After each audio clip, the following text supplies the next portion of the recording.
Today on Notsam Wrestling, we are going over everything that happened at Night of Champions. Way more to say about CM Punk and John Cena, Solo Sikoa's new bloodline, and the fact that he's the United States champion. Julia winning the Women's United States champion. What's next for R-Truth? And when is Cody Rhodes turning heel? We have an update. This is Notsam Wrestling. Welcome to Notsam Wrestling, and we have a lot to talk about this week. Of course, we already dropped the emergency podcast right after Night of Champions, breaking down everything that I was feeling coming off of the CM Punk, John Cena main event, and still a lot more to cover with that. But if my opinions are something that interests you, boy, oh boy, are you going to get a lot more opportunity to hear those opinions, because the announcement was made at the end of last week. This Tuesday, July 1st, Notsam Wrestling comes live to SiriusXM. What does this mean? Well, first of all, this podcast changes nothing. Every single week, we will be here with a new episode of Notsam Wrestling. Every single emergency, we will be here to ring the emergency siren. If anything, there will be more content on the podcast feed from Notsam Wrestling. But in addition, and by the way, the Raw recap, of course, will not change. We did the Night of Champions recap right after the pay-per-view with Megan Morant. None of that changes. This is in addition to everything that we've already been doing. I have added a second SiriusXM radio show to my ever-expanding resume, Notsam Wrestling Live. It is going to be airing every day, Monday through Thursday, from 12 to 2 p.m. 2 hours on SiriusXM, channel 156, which will henceforth be known as Pro Wrestling Nation. And we'll be able to talk about what's going on immediately, all of our feelings. We'll be able to talk about stuff that's happened in the past. We'll be able to talk about anything. 2 hours of wrestling talk on SiriusXM live every single day. And the reason that I say we is not just because it will be me, is not just because it will be guests that I have on to do interviews, not just because I'll have guests that come on to chop up what's going on in wrestling right now, but because the phone lines will be open as well.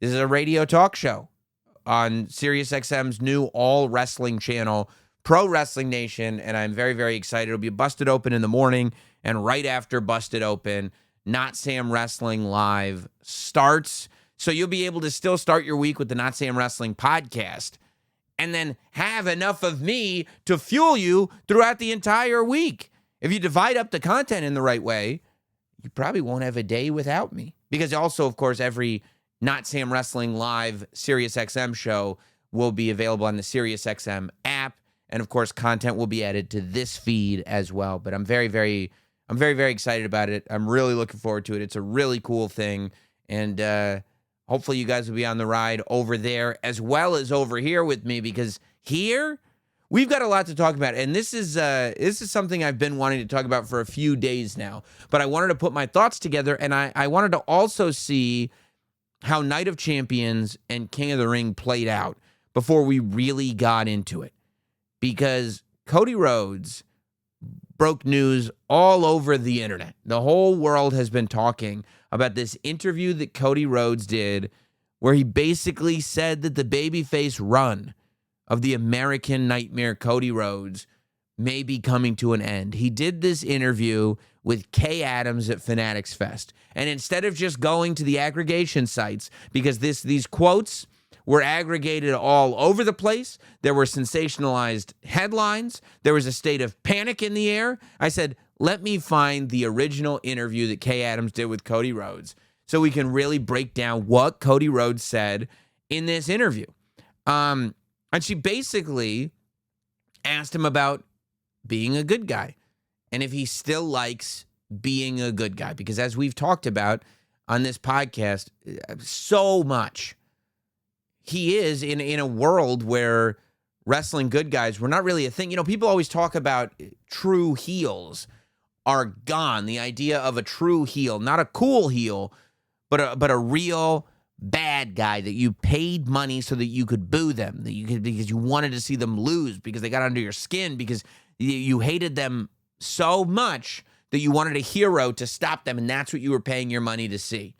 At the same time, as much as true heels have been gone, true baby faces have been gone as well. People who go out there, fight on the side of justice, and are able to have men, women, and children all cheering for them. That is something that Cody Rhodes, in my opinion, brought back to professional wrestling. It was something that we had not seen in a very, very, very long time in any sort of long-term or significant way, going back to Stone Cold Steve Austin, who was an anti-hero, going back to The Rock, who was an anti-hero, going back to John Cena, who was a true babyface, but polarizing in the sense that by the time he really got to that sort of I'm a babyface position, the grown men were booing him and the children were cheering him. Now Cody Rhodes finally ushers in this era where the good guys are getting cheered across the board. And now that Cody makes that okay, Jey Uso becomes a good guy that gets cheered across the board. And Sami Zayn becomes a good guy that gets cheered across the board. And at least up until Night of Champions, Randy Orton is pretty much a good guy who gets cheered across the board. But Cody did this interview where he said, and look, Cody leading this charge, and Cody being that guy who is never going to do the heel thing because he's too proud of being a good guy, is something that inherently can get under people's skin. And is something that I think, as soon as he got there, anytime, the same way, as soon as John Cena turned heel, the question of, is he going to turn babyface pops up. As soon as Cody Rhodes is established as this mainstream complete babyface, you start having the conversation of, oh man, that Homelander run is going to be something. Oh man, Cody's heel run is going to be something else. But up until this year, up until the lead up to WrestleMania, I don't think it was a terribly serious conversation. But it is a serious conversation now, serious enough that Cody is actually addressing it in these interviews. So Kay Adams says, you get tired of being a good guy. And Cody Rhodes said, I don't ever get tired of it. And he talked about all the adulation that comes with it and how good that feels. But he says, I do think we're probably at the tail end of it, which sent shockwaves out there. Cody saying we're probably at the tail end of this babyface run was like, what?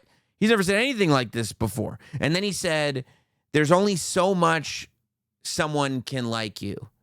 At a certain point, they're going to want to see something else. And that's when your character has to evolve. And that's not to say my character is evolving because I want to keep fans cheering me. That's to say my character is evolving because I want to keep fans interested, whether they're cheering or they're booing. And I think Cody Rhodes is recognizing that the role of a babyface it gets more and more and more and more difficult as time goes on to keep people interested. And I'm sure he felt that when he was champion, and especially at the very end of that run when he walked into WrestleMania and there were a lot of people in the audience cheering John Cena. So Kay Adams asked Cody Rhodes, well, how am I going to know? How am I going to know when you're a villain? How am I going to know when you're on your heel arc? It's what, she said without saying. And Cody said, you'll know because X will bury it. Cody set up this situation where he basically said if he's going to turn heel, he's going to do it the real way. He's not going to be a cool heel. He's not going to be this guy that he's breaking the rules and breaking the code that he once followed. But it's so fun and so cool and so rebellious that people have to cheer for it. He said, no, his plan, he said, was that Twitter will hate it. The internet will hate it. Audiences will boo. That the same way Cody at the peak of his babyfacedom has the internet loving him and arenas loving him. His vision for turning heel is to have the internet hate him and audiences hate him. He said, and then Kay Adams she did a great job with this interview, by the way, is asking him what kind of timeline are we looking at? Are you going to turn heel before Fanatics Fest is over? And he said, could be a year. Who knows? It could be 3 years. Cody said, I'm not changing until I am changed, which I think is key for us to realize that ultimately they're going to listen to the audience on this, and ultimately Cody's going to listen to the audience on this. But also, Cody is an incredibly intelligent human being and has a brilliant mind for professional wrestling. Cody is aware that he is telling the audience, it's the same audience that are going to watch this interview. And Cody is now telling the audience that theoretically it's up to the audience. So he's looking at the audience and going like, hey man, in terms of when am I going to turn? When is my character going to change? When am I not going to be this ultimate good guy? You tell me. You tell me, guys. And all of a sudden that does put the ball in the hands of all of us who buy tickets to see shows. Cody then said, if The Rock had it his way, I'd be changed. And The Rock's a very smart individual. Maybe I follow his lead. Maybe not. And then he says The Rock has been very helpful in procuring opportunities for me. He was very pro The Rock. I am like in heaven with this interview. I love this interview because the line is now being towed. What version of The Rock are we talking about? Are we talking about real life? Are we talking about characters? Is this an amalgamation between the two? Of course, The Rock said during his interview with Pat McAfee post-WrestleMania, he said straight up, I was pushing for Cody Rhodes to turn heel, but it was decided to turn John Cena heel instead. That's what he said on Pat McAfee's show. Everything counts, ladies and gentlemen. That's rule number 3 of Notsam Wrestling. What do? We watch the product, we speculate wildly, and everything counts. Everything counts. Cody Rhodes is saying, I'm not changing until I am changed. Cody Rhodes is saying, if The Rock had it his way, I would already be changed. And The Rock is a smart individual, is what Cody Rhodes is saying. Cody Rhodes cut a promo on John Cena a few weeks ago where he referenced the fact that The Rock wanted him to be a heel. So what we're doing now is we're taking a promo that was, honestly, the interview that Rock did with McAfee was controversial in the sense that a lot of us thought it was way too revealing. A lot of us thought that it was counterproductive in terms of it kind of pulling the curtain back on a story that's still going on. And we said, what's the point of all this? Well, now all of a sudden, in my mind anyway, in a world where everything counts, this is all the story. But it's also real life. Because is The Rock talking about, is both The Rock and Cody, are we talking about Dwayne Johnson calling Paul Levesque and saying, I think the Cody Rhodes character should be a heel? Or are we talking about the final boss trying to convince the American Nightmare to turn heel? The result is theoretically the same on television. But which story are we telling? Because the way we're telling it, those two stories that I just set up have now molded into one thing. So this thing that is way too revealing, that pulls back the curtain entirely, is also what's in front of the curtain. The behind the curtain and the in front of the curtain, it's a mirror image of each other. It just depends on if we're talking about Dwayne Johnson and Cody Rhodes, or we're talking about the final boss and the American Nightmare. And maybe it's the exact same thing. And maybe this perceived hole that a lot of us thought that they were dug into because of how exposed this whole thing had become, becomes the story itself. Look, there are some of you right now going like, Sam, you're like a lunatic. You're going way too deep in this. Welcome to Not Sam Wrestling. This is what we do, okay? Everything counts. By bringing up The Rock, Cody is completely blurring the lines, okay? And I think Cody knows what he's doing. Cody could be saying that, Cody could be talking about the natural progression of the character he's playing. Or this could be Cody, the character, saying that he's ready to sell his soul. Which one is it that's doing that interview? Is it the guy who's saying, this is where I'm going to take my character? Or is it the character saying, maybe it's time to sell my soul, depending on what this audience says? And by the way, maybe it's both. Is it a different thing at this point? Or is it all the same? Then you go to this match at Night of Champions. Cody Rhodes, and you look at the progression, by the way, of the King of the Ring tournament. And you realize that Cody Rhodes won this Fatal 4-Way. And wasn't his pal, like Damian Priest, one of the people in that Fatal 4-Way? And then he goes and he has a match with Jey Uso. His friend Jey Uso, beloved Jey Uso. He beats Jey Uso. And then he has a match with his friend Randy Orton, the beloved Randy Orton, and he beats Randy Orton. Why?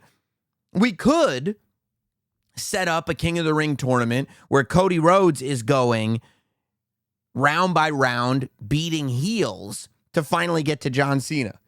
But we didn't.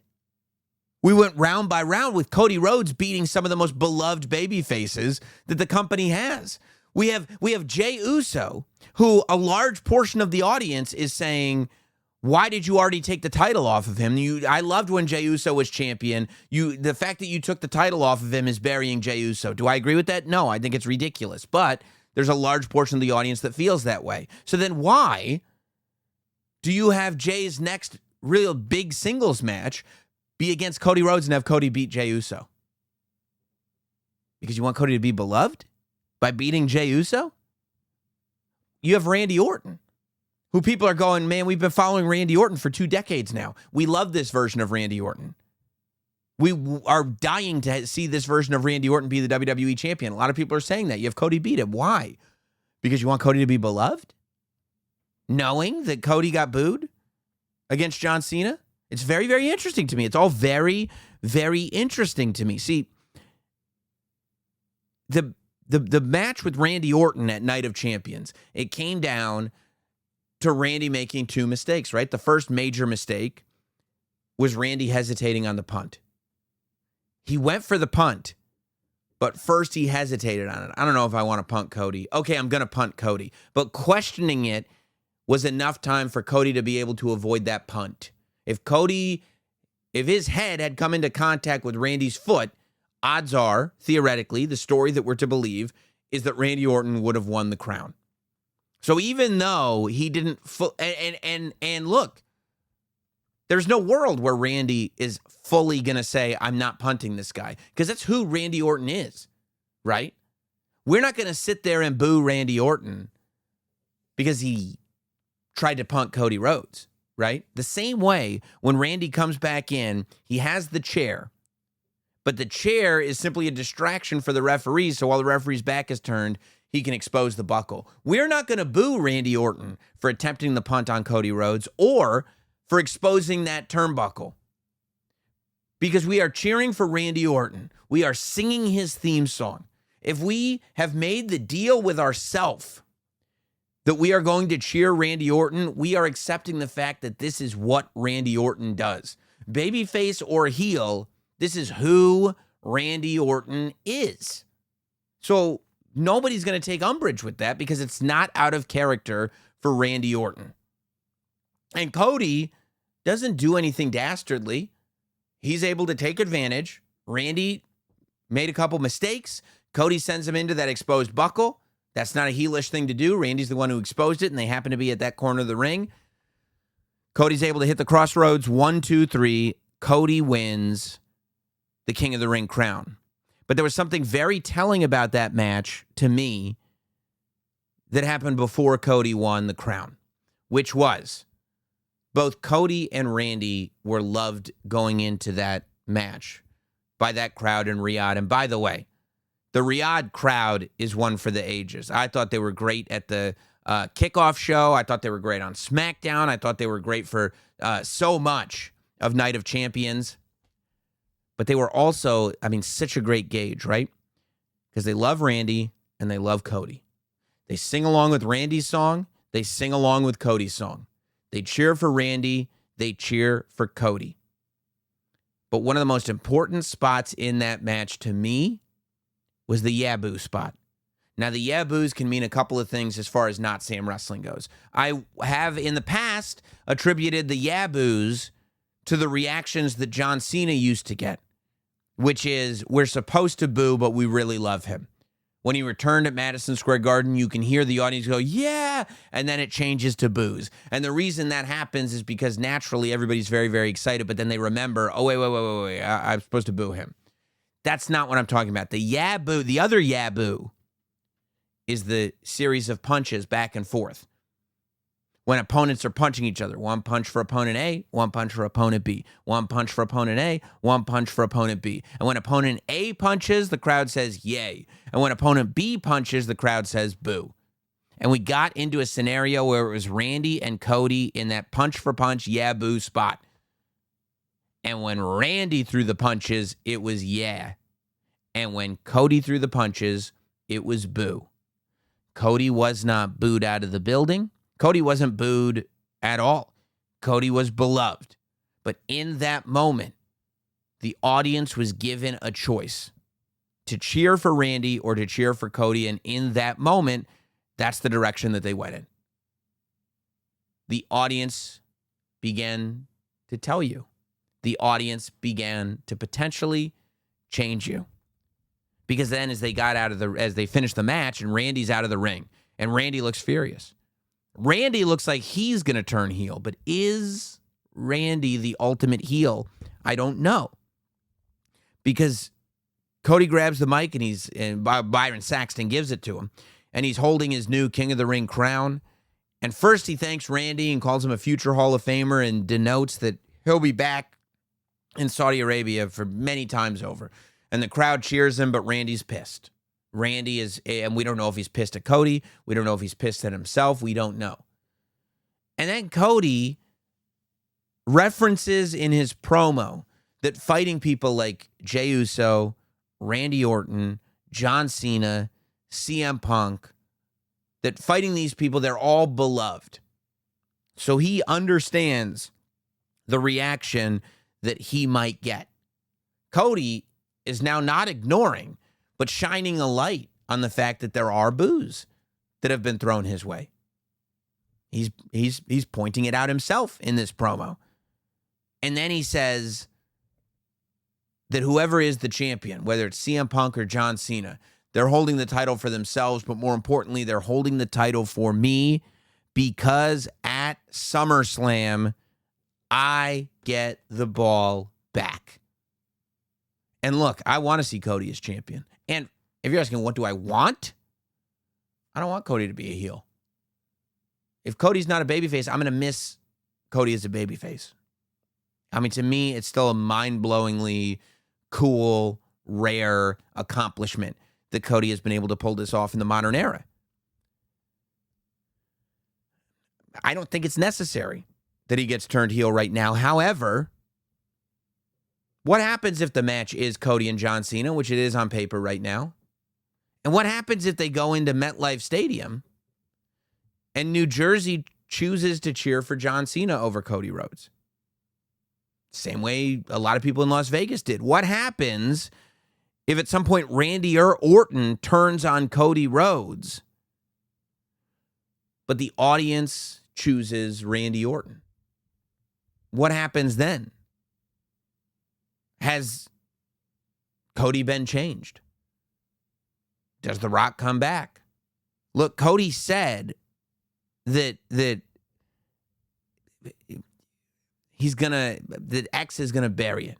What kind of heel is Cody gonna be?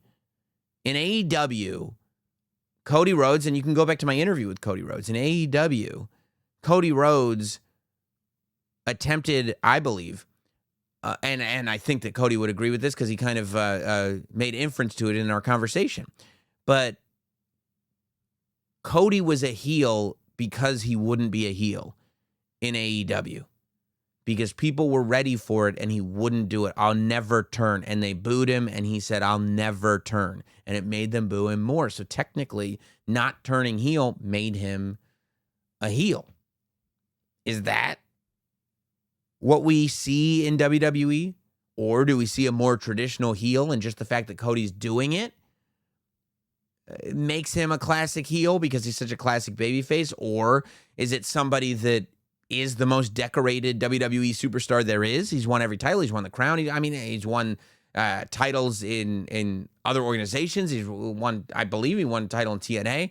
Definitely won the Ring of Honor championship. Definitely won the TNT championship for AEW. Like, is this somebody who is absolutely corrupted by absolute power and becomes insistent on carrying the ball even if the fans don't want him to carry the ball anymore? Is that what a Cody Rhodes heel looks like? Or is it just somebody who goes to bat for The Rock at a time when the final boss is as big a heel character as you've possibly got? Is Cody Rhodes working at the behest of the final boss? What makes him a heel? I don't know. I'm anxious to see. And what's really interesting, and it's kind of interesting about this era in general, is that we have this thing that's on the horizon, but I don't think Cody was bluffing when he said he doesn't have a time frame on it. Could Cody turn heel at SummerSlam? I suppose he could. He could turn heel in a month or so. It could also take a year. It could also take 3 years, because we're witnessing effectively simultaneously stories being told on a micro and a macro level. CM Punk and John Cena, which we'll talk about more later, their story was about what happened in the last few weeks, but also what's happened in the last couple decades, all at the same time. I think we got to let them cook on this one. I don't know. I mean, it feels like the tolerance for the allowing to be chefs, that tolerance is starting to get lower and lower with a lot of the audience, and I get it. I mean, you earn, creators, creative people, they earn their right to have the benefit of the doubt. And when some people decide that right isn't earned anymore, that's their choice. But I'm very intrigued to see how this plays out over the next few months and then over the next few years. It is a wild, wild time. Elsewhere on Night of Champions, I will say, shout out to Charles Robinson, who refereed the Cody Rhodes Randy Orton match. That was the opening match of the show. He refereed that match and made for an amazing bookend to Night of Champions. This Charles Robinson is 60 years old, I believe. And I'm not trying to put an age on anybody, but he's right around that age. He's been around forever. I mean, I'm sitting there, right? And I actually had a conversation with Charles Robinson at Money in the Bank. And, we were catching up, and we were talking about the AAA show. And I said, man, because we were like, it's so cool that Conan was back to do commentary. And I looked at Charles Robinson and I said, you know what's wild, dude? And he said, what? And I said, you were refereeing Conan's matches on Nitro. You refereed that guy's matches. And now Conan is doing the commentary for Worlds Collide, and you're still refereeing the top matches on the card. You're still the man doing that. And he was like, yeah, he was talking about Conan and everything, but it's just this guy has had such an amazing career. But the fact that and you take it for granted, I think, because you see Charles Robinson running in all these memes, and memes last forever. And memes could have happened a day ago or a year ago. The Charles Robinson running to the ring meme that we've all seen and all passed around to each other, that is from WrestleMania, I believe, 24 in Orlando. That is 17 years ago is the last time he made that dash. And he was able to timelessly make that dash again at Night of Champions and then get shoulder checked into oblivion by John Cena. I mean, wrestling's about making moments, and Chucky Robinson did it again for us. So shout out Charles Robinson. Also, hats off to Rhea Ripley and Raquel Rodriguez, who I think had an awesome street fight match at Night of Champions. And I did want to say, too, I had talked about last week how Raquel Rodriguez and Roxanne Perez, the idea of Roxanne filling in to take Liv Morgan's place as one half of the tag team champions, felt a little bit like Naomi filling in when Jade left with Bianca Belair. But I was having this conversation as we were watching the show with Megan Morant before we did the Night of Champions recap. And she said, it's not. And I was listening to her, and she's right. It's not exactly the same. And I only felt it was the same based on where it went. But the difference here is that Raquel, we already know Liv Morgan doesn't like Raquel Rodriguez. We're already suspicious of what Raquel Rodriguez is. I'm sorry, that we already know that Liv Morgan doesn't like Roxanne Perez. And we're already suspicious of Roxanne Perez's motives. And we're not looking for a mystery attacker on Liv Morgan. We're just looking at Roxanne Perez, who we all are thinking is taking advantage of this situation. Whereas Naomi stepping in, she was one of the big three. There was no sort of tension that was built in with Jade Cargill before this. There was no anything. All that reveal was to come after. So the fact that that reveal is already there right now, I think, is the main difference. That we know, wait till Liv gets back. Liv's not going to be happy when she gets back, which was not necessarily what we were saying about Jade Cargill. It was a great showing, I think, for Karrion Kross. He was not successful in his match with Sami Zayn. And I was talking on the Notsam Wrestling Discord, and one of the guys was like, hey, I wish Karrion Kross would win a match. And I said, if you want to see Karrion Kross win a match, watch Main Event. This guy's been wrecking people on Main Event for weeks. It's all over YouTube. But I thought he had a great showing with Sami Zayn. He took back bumps, which I'm sure a lot of people on the internet were shocked to see him fall down on his back based on what was going around on Twitter over the weekend. No, but seeing the full entrance on a premium live event with a stadium full of people getting to react to it and seeing the whole act with Scarlett out there, listening to Karrion Kross kind of dictate the story as the match went on. When he would yell at Sami Zayn to admit that he's a liar, when he was saying, I told you so to Sami Zayn, all this stuff. And then the finish. I love the finish of ultimately the story with that is Karrion Kross. And you can couple this with the fact that character has not had wrestling matches on television, but has had backstage segments on television because he's so busy being worried about other people's business, right? That if you're watching that from a character perspective, obviously, that he was more worried about Sami Zayn admitting he was a liar than he was about pinning Sami Zayn.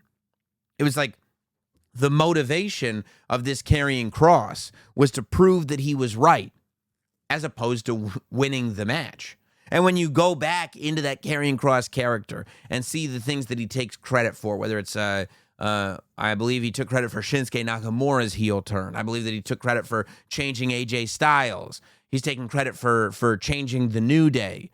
He's trying to take credit for Sami Zayn if a shift happened there with Sami Zayn. And he's so into getting credit and being right and exposing people that he's forgetting to win matches. You know what I mean? So it's and it's interesting that sort of, I don't know if it's a dichotomy, but just that space that Karrion Kross is in, and if that gets executed upon on television. Because now I wonder, like, it feels like, okay, Sami Zayn beat Karrion Kross. Sami Zayn popped up in the main event with CM Punk and John Cena to take out Seth Rollins' goons. So it feels like we're done with Karrion Kross and Sami Zayn. I don't know what's next for Karrion Kross, or maybe we're not done with Karrion Kross and Sami Zayn. But it was good to see that PLE match happen for Karrion Kross. And then, of course, we got the debut of the person who at this point is only known as the brother of Tama Tonga and Tonga Loa, the very, very tall brother of Tama Tonga and Tonga Loa. Now, of course, he wrestled in New Japan as Hikuleo. There have been rumors that he's going to be called Tala Tonga. We don't know any of that because as of the time this show is being recorded, on television, he is the brother of Tama Tonga and Tonga Loa, who has wrecked people in Japan.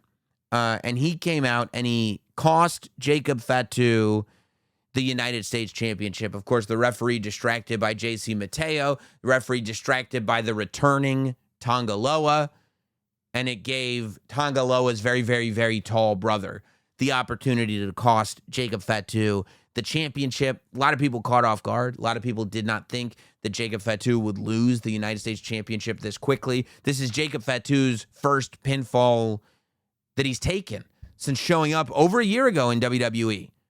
First time somebody's pinned him, and it's Solo Sikoa. And look, I think that when you look at it now, I think this is an important one for Solo Sikoa. The question is he going to move forward as a fairly top-level heel, or is he going to be kind of one of these mid-card guys? If he's going to be one of these mid-card guys, then of course Jacob Fatu can run over him. But if you want this guy to be a substantial villain, and he's got all the ability to do that, then he's going to be able to he's going to have to win matches like this, right? This is too similar to the Roman Reigns thing, and I would not advocate in January to have had Solo beat Roman Reigns, although it would have been really interesting if he did. I wouldn't advocate for that.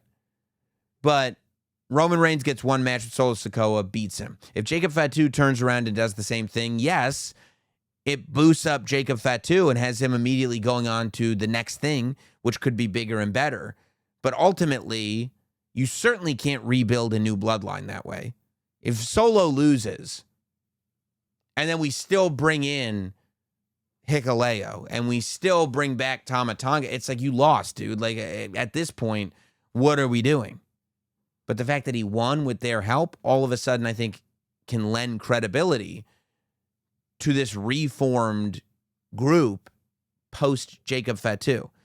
Jacob Fatu also is now a solidified babyface, which he was pretty much a babyface by the time he won the United States Championship, but it wasn't like set in stone. I think that the full Jacob Fatu is a babyface turn happened the minute he stopped Solo Sikoa from climbing the ladder at Money in the Bank.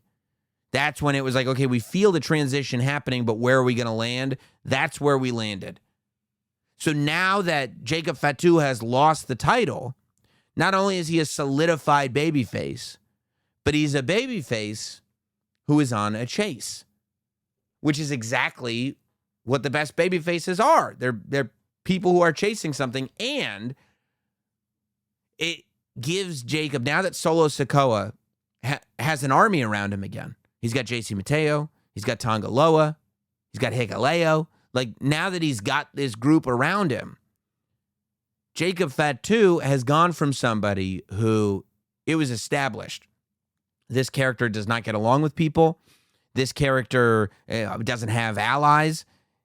Solo Sikoa is the one person that he would listen to back in the day when he would say, "I love you, Solo." But now that Jacob Fatu is on his own and preparing to be like a top guy and a babyface, the only way he's going to be able to do that is learning how to work with others, because even Jacob Fatu is not going to be able to take out 5 guys. All these people surrounding Solo Sikoa. So, I think that it's a good move for furthering the Solo Sikoa agenda.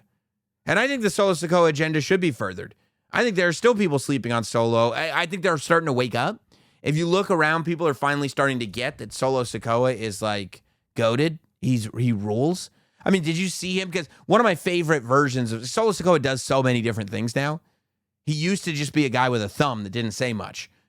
And now he fills every role possible, Like, after being a guy who could stand in the ring toe-to-toe with Jacob Fatu, he goes on the Night of Champions post show. And one of my favorite Solo Sikoas is the Solo Sikoa who cracks himself up. I love crack myself up Solo Sikoa.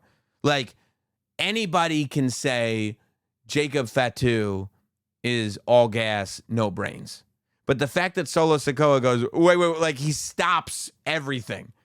You got to hear this. I've come up with genius. all gas, no brains.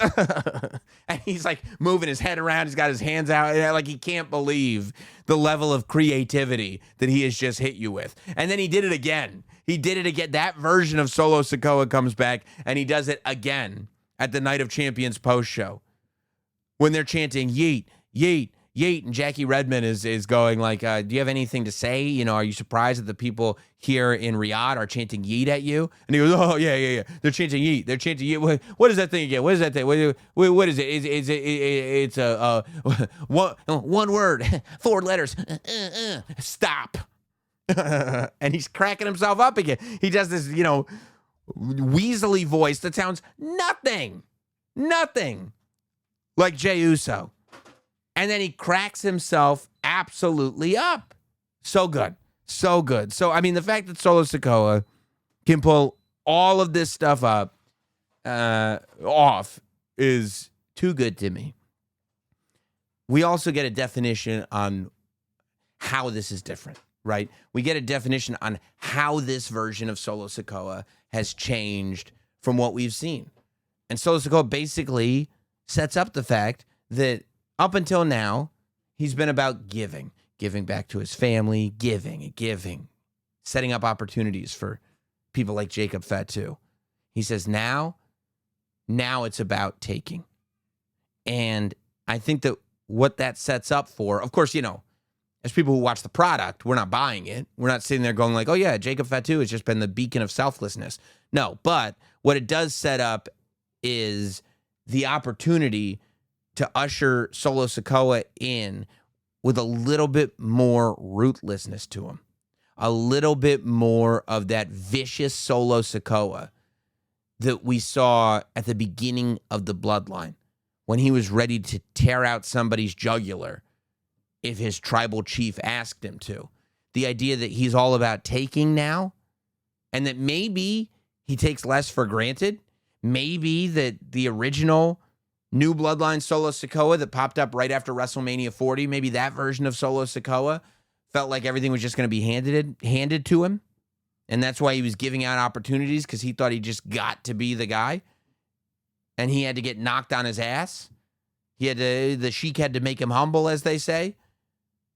Now, Solo Sikoa is in this spot where, okay, good. Clearly, it's not going to be given to me like I thought it was. So instead, I'm going to take it. I'm taking it all. Boom, boom, boom, boom, boom. I think it's cool. I'm interested, and people will go, I can't take this. People will go, this version of the Bloodline, not as exciting as the OG Bloodline. Fine. The OG Bloodline is at least in contendership for literally the best wrestling story of all time. If you're saying it's not even in contention, okay, fine. Not everybody thinks it's the greatest story in wrestling ever. That's fine. There's plenty of great stories. NWO is a great story. Plenty of great stories. But to say it's not in the conversation, the NWO is one of the greatest stories ever told in wrestling. Kane and The Undertaker is one of the greatest stories ever told in wrestling. I would argue the build to Andre Hogan, not as long as some of these other stories, but a really well-told story.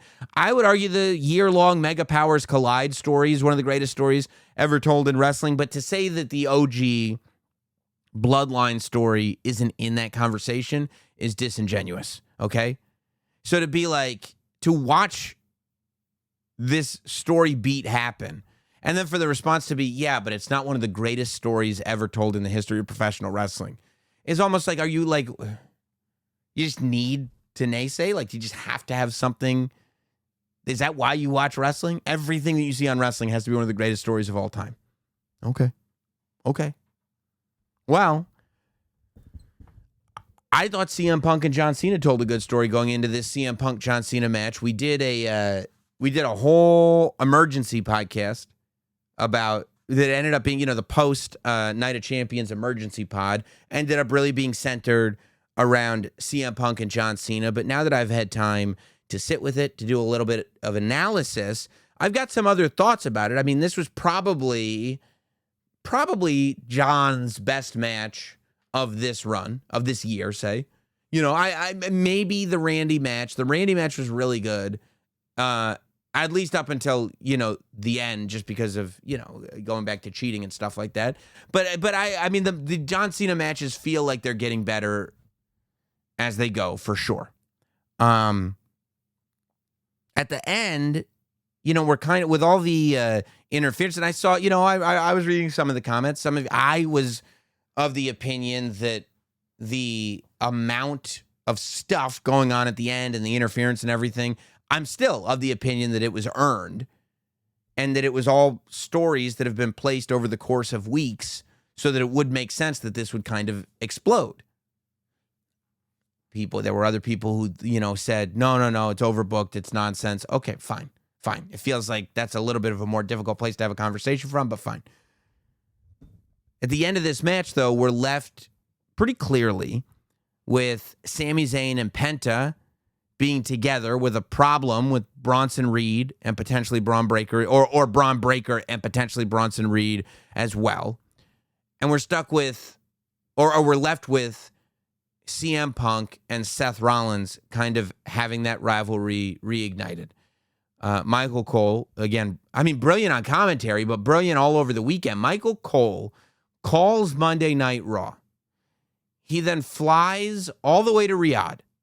He then hosts the Night of Champions kickoff. He then hosts an hour and change of the Night of Champions countdown pre-show. Oh, no. I'm sorry. He hosts the kickoff. He does commentary for the entire 3-hour episode of SmackDown, which, by the way, goes back to 2 hours next week, which I think is a good thing. He then wakes up the next morning. He does an hour and change of the countdown show before Night of Champions. Then he does the whole Night of Champions show as the lead commentator, play-by-play. Then he gets on a plane and I would imagine is getting ready to do Monday Night Raw in Pittsburgh. He won't stop for a guy who's been doing it as long as he has. It's absolutely unbelievable. But he set up this idea that Seth Rollins has been hell-bent on screwing CM Punk, and Seth Rollins screwed CM Punk again. The idea being that Seth Rollins entered this match to screw CM Punk, which is, I believe, one of the things that happened in the match. But realistically, I don't think that's what Seth Rollins entered this match to do. I think Seth Rollins entered this match to cash in the Money in the Bank briefcase and become the WWE champion. Even more so than ruining CM Punk's life, Seth Rollins has been trying to make sure that the future of the WWE is in his hands, is in the hands of his group that he has put together in his image. And in order to do that, he has to be the top guy. He has to be the champion. So I think we are now at the point where maybe leading up to WrestleMania, his whole goal was just to stop CM Punk. He didn't even care about himself. The week before WrestleMania is when that changed. When he entered into the main event of WrestleMania with CM Punk, it was no longer about keeping CM Punk out of the main event of WrestleMania because that wasn't going to happen. Now, he was taking it into his own hands, and the way he was going to stop CM Punk from being the guy who's in charge of where this industry is going is he's going to make sure that he's the one in charge of where this industry is going.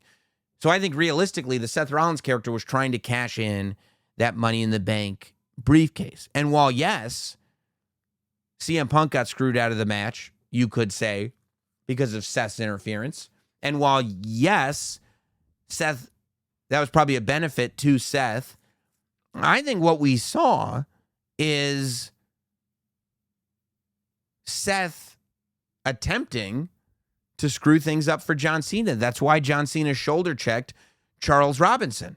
That's why John Cena gave Seth Rollins an attitude adjustment. That's why we saw John Cena attacking a heel for the first time in this heel run, because babyface or heel, more important to John Cena is the mission that he has. That Seth Rollins has his own mission, but Seth Rollins' mission on Night of Champions night ignored the John Cena mission, which is to retire as champion, which means whether you're a good guy or a bad guy, you're not going to stop John Cena from ruining wrestling and retiring as champion. And I think that at some point, Seth Rollins is going to cash it in. And I think that John Cena has been so involved with fighting with good guys and setting up this match with Cody, and then setting up this match with Randy Orton, and even the rivalry with R-Truth, and then setting up this match with CM Punk. And then we look to SummerSlam and see that Cody Rhodes has the crown, that we haven't realized there are other people who have deep, rich histories with John Cena, and Seth Rollins is one of those people. And I look at Seth Rollins now, after Night of Champions, I look at Seth Rollins, not a double turn with Cody Rhodes, not Randy Orton, not anybody else. I look at Seth Rollins as the guy who may have the potential to turn John Cena back to being a babyface. That Seth Rollins having that briefcase and ruining John Cena's plan will cause John Cena to shift and want to ruin Seth Rollins. And if John Cena wants to ruin Seth Rollins, we're cheering for John Cena, we're booing Seth Rollins. As we tell that story, John Cena has organically turned into a babyface again. I feel like ultimately Seth Rollins is very likely to be the vehicle to do just that. I mean, you know, maybe it's a matter of Seth Rollins cashing in. Maybe John Cena does have a match, whether it's with Cody Rhodes or anybody else, and the person who gets that title from John Cena is Seth Rollins. And maybe it's because maybe Seth Rollins cashes in and pins somebody else. Maybe Seth Rollins cashes in and pins CM Punk like he tried to do it at Night of Champions. Maybe Seth Rollins cashes in and pins Cody Rhodes. Maybe Seth Rollins cashes in and pins whoever. And we see the next night on Monday Night Raw that we think the person that Rollins has a problem with is the guy he pinned. Cody Rhodes, CM Punk, whoever it is. But in reality, it's John Cena's music that plays. And John Cena is the one that has a problem with Seth Rollins because Seth Rollins ruined what John Cena had set up for himself in his last year. And now it's John Cena trying to get revenge against Seth Rollins. I mean, maybe Seth Rollins isn't even successful. Maybe Seth Rollins attempts to cash in and Seth gets pinned. Maybe Seth Rollins turns a match into a triple threat. Seth Rollins cashes in. Somebody pins Seth Rollins, Cody Rhodes, CM Punk, whoever, Jey Uso, whoever it is. And the next night on Raw, Seth Rollins calls out whoever pinned him to try to get a shot at the world title. And that's when John Cena comes out. And now you can do this rivalry between Seth Rollins and John Cena without having a world title. But whether Seth has the championship or not, a post-John Cena being champion rivalry with Seth Rollins would do the exact thing. Would turn John Cena back to being a babyface without it affecting anybody else's standing on the roster whatsoever. And it would enable us to cash in on all that history between Seth Rollins and John Cena. I mean, to me, coming off of Night of Champions, that's what struck me. As much as I go, okay, Punk versus Rollins is reignited. Maybe we're going with Punk Rollins at SummerSlam. I'm sitting there going, Seth is the eventual vehicle to get Cena back on the side where fans can freely cheer for him and he can ride off into the sunset at the end of this year as a babyface again. It could also bring us to the last match of John Cena that I have asked for whenever it was, weeks ago, months ago at this point, who knows? I don't even know what time is anymore. I set up where I would like to see things go for John Cena, and I have Braun Breaker as John Cena's last match. Whenever anybody's asked me, who do you want John Cena's last match to be with, I say Braun Breaker. I want Braun Breaker to be John Cena's last match. I think it's a great spot for Braun Breaker. I think you can give him a victory without him killing John Cena. Small package victory. Braun Breaker gets the credit for ending John Cena, and then John Cena gets to go out with a parade or however you want to do it. But the other thing that struck me about this John Cena CM Punk story was that I thought that there was so much meat on this bone, especially once we started to really get into it. John Cena cuts the pipe bomb promo. CM Punk shows up on SmackDown with with a Mitchell and Ness baseball jersey and a sideways baseball cap and raps to John Cena and actually commits to it no matter how cheesy it may be, because he's making a point. You can do what I can do, but I can do what you can do. And then they get in the ring, and we finally have this match, and CM Punk is wearing his gear from Money in the Bank 2011 to bring us all the way back, even as we're moving forward. And I said, man, between those two promos and all the interference that happened at the end of this match, I don't feel like I saw the culmination. I don't feel like I saw the last match between John Cena and CM Punk. I don't feel like we tapped into it. You could convince me that we've seen the last match between John Cena and Randy Orton. You can't convince me that we've seen what should be the last match between John Cena and CM Punk, and maybe I just romanticize that rivalry. But I think they defined each other in ways that maybe nobody else did with John Cena. As John Cena being the chosen one who wanted to be the guy for the audience, and CM Punk being the guy for the audience that wanted to also be the chosen one. And the two of them having all the elements together, but neither one of them ever being able to get all of that. And for the two of them to come together now and to kind of both be chosen ones by the company and chosen ones by the audience, to have that ultimate match where it is not about everything else going on. Because ultimately, because of the way this John Cena story is set up, every match that John Cena fights is not just about what's going on in this moment. It's about the bigger picture and the end of the year. As we get closer to the end of the year, we may be able to have some moments where it is truly just about this moment on this night. And I think that is what the CM Punk John Cena story needs. CM Punk versus John Cena one last time. It's just an unbelievably massive match, and an unbelievably massive match that, due to John Cena's own decisions, is only going to be able to happen this year. We got 6 months left on the John Cena retirement tour.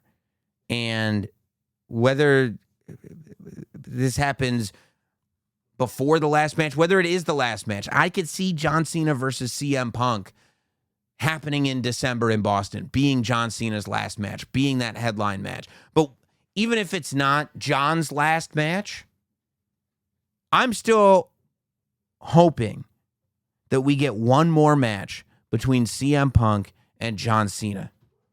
And I hope we get that match in a way that we have more than 2 weeks of promos leading up to it, that we're not looking at what comes after it, that it is able to exist in this vacuum that doesn't feel rushed and that feels absolutely truthful, where you can really just dig in and examine the past between these two as we look to the future. That is the final CM Punk John Cena match that I'd like to see.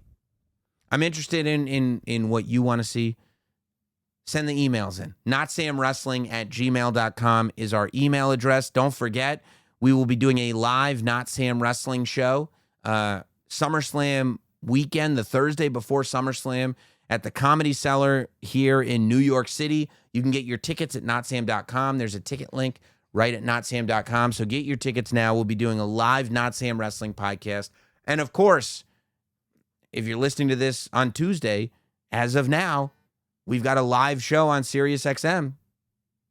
It starts on Tuesday all the way to Thursday, but every week, Monday through Thursday, Not Sam Wrestling will be doing a live show on SiriusXM. So tune in for that.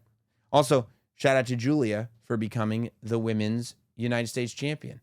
All right.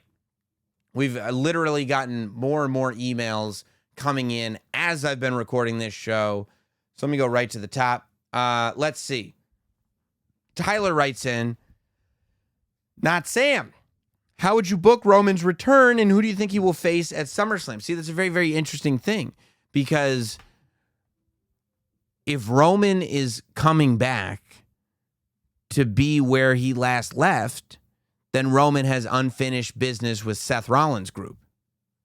But at the same time, we're now in this position with Solo Sikoa, where Jacob Fatu has a rivalry with him. Jimmy Uso is flirting with coming. Jacob Fatu and Jimmy Uso are flirting with this idea of an alliance. I mean, I don't know. Are we going to do another Bloodline War Games at Survivor Series? I don't know if that's necessary, but that's what the question is. Is he coming back for Seth, or is he coming back to help Jacob? Or is it something else? You know what would be really cool is if John Cena beats Cody Rhodes at SummerSlam and Roman Reigns comes out at the end of SummerSlam. The same way, was that when, who, was it Roman Reigns and John Cena at SummerSlam? Or was SummerSlam when Roman beat Brock and then John Cena came out? I don't know, but the same way that John Cena came out and confronted Roman Reigns, for Roman Reigns to come out and confront John Cena might be the one. John Cena keeping the title and then Roman coming out because that's the one we wouldn't see coming, right? Is he going to go with Jacob? Is he going to go over and fight Seth? What if he goes after John Cena? And then we could do the Roman-John Cena match, and maybe that's where Seth gets in and cashes in and takes the title for himself. And now Seth has done it to Roman Reigns twice. What if we do Roman returns at SummerSlam, confronts John Cena? We go to Clash in Paris, where it's Roman versus Cena. Seth hits the heist of the century. It's the second time in a row he's done it to Roman Reigns. Now we've got John Cena versus Seth moving forward. And we can hold off on Roman versus Seth until WrestleMania. I might have just booked it for us. Shiamo writes in, my question for this week is, where do you rank Bianca Belair and Rhea Ripley all-time in WWE? I have them top 10 already. My all-time top 10 is Charlotte, Becky, Trish, Lita, Sasha, Chyna, Bayley, the Bellas, Rhea, Bianca. I don't know. I think Rhea's ranked higher than 9 on my list. Bianca's ranked pretty high too. I would have to, these are questions that take a lot of time. I can't just sit there and hit you with it. Lehman writes in, I was watching Ultimate Warrior versus Randy Savage at SummerSlam 92. I got very excited about that. They uploaded that on the Vault channel. It made me think of how cool it could have been if Money in the Bank had existed back then, and how threatening Flair making himself an entrant could have been. If Money in the Bank had come into existence in the early 80s, who would you like to see hold it, and what scenarios do you think could have been interesting? Okay, I would like to see in a 1992, let's say SummerSlam 92, just to make it a little easier. SummerSlam 92 has a Money in the Bank match. All right, now I kind of wish the Ultimate Show was back. SummerSlam 92 has a Money in the Bank match. So the World Championship is still Macho Man versus Warrior. So they're not in the Money in the Bank match. The Intercontinental Championship is still Bret Hart versus Bulldog. So they're not in the match either. So the Money in the Bank ladder match becomes Ric Flair, Shawn Michaels. 92 was looking a little slim. 92 in August. We don't have Doink yet. Otherwise, I would have loved to put Doink in there. Tatanka would have been in there for sure. Who was like a big guy? We had lost Psycho Sid by then. We've got Shawn, Flair, Tatanka. Probably throw Piper in there. Shawn, Flair, Tatanka, Piper. And then who are my other two? I'll do 6. I guess Rick Martel would probably be in there. And in August, we didn't have Razor yet in August of 92. So the last slot, probably go to the Berserker. Why not? Hit the Berserker with a nice one. I don't know. Let's see. Mark from California writes in, Sam, my PTC on Wise and Wise Man on all things wrestling. Should I still Fatu? Oh, I can't say you shouldn't. Fatu! I understand Roman is going to be in the Street Fighter movie that's starting to film in August. Do you think he comes back for SummerSlam match before he starts that film? Yeah, I don't know. I mean, I don't think we can fantasy book based around film schedules because none of us know what the film schedules are. Although I heard Andrew Schultz is going to be in that Street Fighter movie too, so maybe I should just hit Schultz and have him ask Roman questions for us. That'd be so sick if they do the movie together. Michael writes in, I acknowledge you, my podcast tribal chief. Riddle me this. Heading into 2 night SummerSlam. Night 1, Cena Punk versus the Bronze. Cena Punk wins. Seth must cash in Money in the Bank night 2. For a 3-way title with Cody? Bronze wins. Seth is automatically in a 3-way with Cena and Cody and keeps the Money in the Bank as well? I don't understand your logic here at all. I think, honestly, that's terrible. So you're saying John Cena and CM Punk now team up. They're fighting Bronson Reed and Braun Breaker. If they beat them, Seth is in a triple threat for the championship, but has to cash in his briefcase. But if Braun Breaker and Bronson Reed, which nobody thinks they would win, are able to win, then Seth still gets to be in the triple threat, but now he has to cash in the briefcase? Meanwhile, if Seth won the triple threat, he'd have the title and the briefcase, but he wouldn't need the briefcase anymore unless he wanted to cash in on the World Heavyweight. This gives both nights confirmed main events with shifting state. I mean, WrestleMania 40 might have really screwed up some fantasy booking because what you just said makes no sense. And Mike writes in, what's the haps and greetings to my OPTC? Mike in Richmond. I was watching Night of Champions and finished the Cody Randy match, which was spectacular. I agree. And it ended like I'd hoped. But then after in his promo, Cody refers to his potential opponents at SummerSlam as beloved characters instead of wrestlers. They are. Oh, instead of the wrestlers, they are. Okay. Now, I know this is all scripted entertainment, and they are indeed characters, but it is weird for me for them to be referred to and such in the show itself, the fourth wall breaking to a higher level. You also refer to the wrestlers as characters, which of course they are, but what are your thoughts on this level of meta dialogue? Maybe I'm the weird one for thinking it's weird. Yeah, it's not weird. I mean, they're beloved characters. I mean, it is what it is, but I think that even for me, that might be going a little far.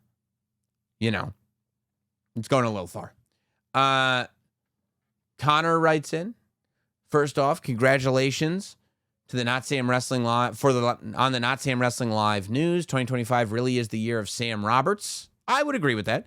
Shout out to Megan Morant as well. Yes, shout out big time to Megan Morant. It's evident some of the WWE's biggest stars are fans of Sabrina Carpenter. Okay. Examples include Liv Morgan, Dominic Mysterio. They're recreating Carpenter's last album cover. Tiffany Stratton wearing ring gear inspired from the Carpenter's Blake Monroe mimicking Carpenter in her vignette and quoting Carpenter's song lyrics in her promo. Even Cody Rhodes mentioned Sabrina Carpenter on his podcast during the episode with his wife, Brandy, and extended Carpenter an invite to come on the podcast, which, by the way, I'd like to extend that invitation as well. So far, I have not yet heard from Vanessa Hudgens. I'm trying to get Vanessa Hudgens in the basement, but if Sabrina Carpenter would like to come, same day or different day, you're also invited, Sabrina Carpenter. My question is, if somehow Sabrina Carpenter made her way onto WWE television and possibly aligned with one of the 3 female wrestlers I mentioned that resemble her the most, Morgan, Stratton, Monroe, who do you think would make the most compelling pairing with Sabrina Carpenter that creates intriguing WWE story? Tiffany Stratton would be the answer to your question. Sabrina Carpenter is arguably the biggest pop artist in the United States right now. Tiffany Stratton is a babyface who is the champion. Tiffany Stratton would, of the 3 women, make the most compelling argument to be paired with Sabrina Carpenter. Jordan from Pittsburgh writes in, I want to acknowledge my OPTC, and like you said last week, maybe when Roman comes back, Jacob will acknowledge him. In the first 2 minutes of his match, he put up the one and pointed to the camera. Everything counts. Looks like Roman is headed to help Jacob and probably will help Big Jim too. Well, maybe. I mean, he put the one up for Solo Sikoa as well. It's all about family, though. Nick from Australia writes in, I hold up the wands and acknowledge you from the land down under. I heard you come from a land down under with a Vegemite sandwich. I was so excited to see, finally, the combo tickets for Crown Jewel Perth go on sale this week. My question is it worth it to experience to purchase ringside tickets? If so, what makes this experience different from being in the upper tiers? Also, is there a possibility we get a Not Sam live show in Perth? Thank you for always delivering your feelings and analysis. Well, look, I would love to do a Not Sam live show from Perth. Somebody would have to book me in Perth. I can't fly to Perth, because, I love my Not Samsonites in Australia, but, I'd have to sell out a theater to make it make sense just to pay for these Qantas tickets and the hotel rooms. But if I could sell out a theater or somebody wanted to sponsor the show, then I would love to do a Not Sam show in Perth. Look, I'm not going to tell you how to figure out your finances. I don't know where you're at financially. I do know sitting ringside rules. Here's the difference to me. Sitting ringside, it's like everything is happening on top of you. Everything is so close up. You're a part of it. It's just adrenaline high. I think sitting, and I've sat in every seat in the building that you could possibly think of. I think sitting in the upper tiers is this whole other great experience where you get to have this sort of, you're watching a little bit more passively, the way, like, at home, you watch passively, right? Because you're watching on the screen and you're kind of in your own world. When you're watching from the upper deck, you're kind of watching it passively in the sense that the things that you're doing, you don't feel like is impacting the show immediately because you're not sitting there making eye contact with the fellow superstars. But you are part of this amazing collective when you're sitting in the upper deck, right? Where you're all kind of watching together. There's this amazing sitting down low. You get to really, like, is a real tangible experience where you're seeing everything close up and, like, you can almost interact with these superstars. Sitting in the upper deck is this amazing feeling of community where you're all in it together, enjoying the show, and you're feeling every bit of that energy. So both are great experiences. It would just depend on exactly how you want to experience it. Hello, Mr. Roberts. This is coming from Franklin. Yarabin. My name is Frank, and I'm writing from Kenya, Africa. My guy. I feel like the remaining 15 dates of the John Cena Farewell Tour are too short, considering we have 6 months left before the year ends. Do you think it's possible for John Cena to add more dates to his schedule after he turns face? Also, you'd be surprised that here in Kenya, John Cena is more popular than you can imagine. More popular than even The Rock himself. Take my word for it. That's amazing. Thank you, and enjoy the rest of your day, Mr. Sam. Thank you for your time. You're the man. I appreciate you, Frank. Shout out to Kenya. That's really, really interesting about how popular John Cena is over there. And, yeah, I don't know. I would love, look, for me, if you're asking me, I would love John Cena to be on every single show for the rest of the year. That's where I'm at. Hopefully John will add more dates, but I don't know if he's going to. Our buddy Avik from London writes in, if Triple H came to you and asked you to pick the next WrestleMania location, which city would you choose and why? I'd pick White Plains, New York in the Westchester County Center because it's right by my house. Yeah, I don't know. Okay, all right. I do think London would be sick. The fact that I got to experience SummerSlam 92 in Wembley, especially if I got to go, I would love to go to see another big WWE show like that in London. I don't know. I thought the Dallas ones were really, really fun. I've had great experiences at the Dallas WrestleManias. But yeah, I guess the Westchester County Center. It's like, real close to my house. Chris writes in, what if the main event of SummerSlam is Cody Rhodes versus John Cena? The Rock shows up mid-match and slides his chair to Cena, gives him the chance to cheat. Cena refuses. Flashback to WrestleMania. Cody had the same choice, didn't take it, but this time he does. He blasts Cena with the chair. He could. That would be cool if that happened. This is from Anthony. My name, TJ. The periods are silent. This is going to be the last email, by the way. Is it too far-fetched to suggest that Randy Orton is the true GOAT of WWE? Longevity, ability, accolades, and consistently over with everyone. Think of the other GOAT-level superstars that always come to mind. Can we honestly say that any of them checked every box that Randy does? 45 years old and still at the top of his game. Just saying, don't sleep on Randy as the true GOAT when the end of his career comes. Well, it'll be interesting.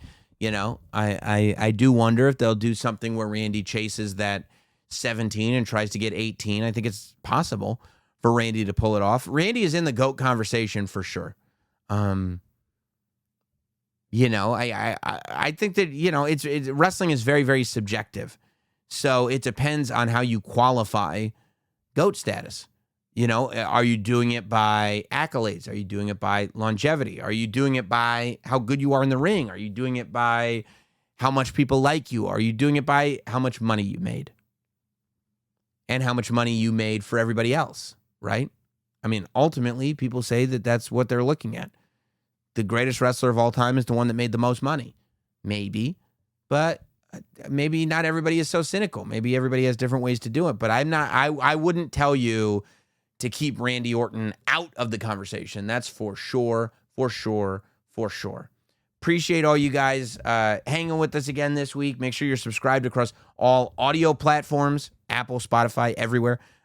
Make sure you're subscribed to the YouTube channel, youtube.com/NotSamWrestling. Leave comments, hit subscribe, leave reviews on the podcast platforms. Tell all your friends about it. Join us on SiriusXM. Join us at the Comedy Cellar WrestleMania week. And we'll see you then. Have a good one, everybody.